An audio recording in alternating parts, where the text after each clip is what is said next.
Hello and welcome. In this video, we're going to be working with the Microsoft Access to increase font size in SQL VIEW. Okay, I think by default, the font size is 8.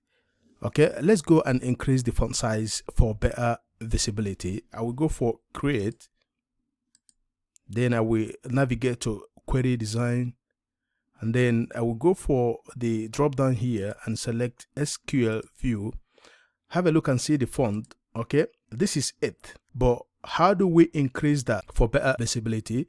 You go straight to the file up here, click on File, then navigate to Options here and wait for it. Okay, go and select Object Designers. Okay, I will go select that and navigate to Font Size. Here we have 8. By default, I will increase that to 12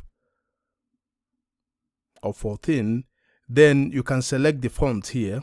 Okay, I will leave it with Times New Roman and go for OK. Let me close it and open it again. I will go for Create, Query Design, and then SQL and have a look. So that is a simple way to increase font in SQL VIEW. Thank you for watching, and please don't forget to like the video and see you in my next video.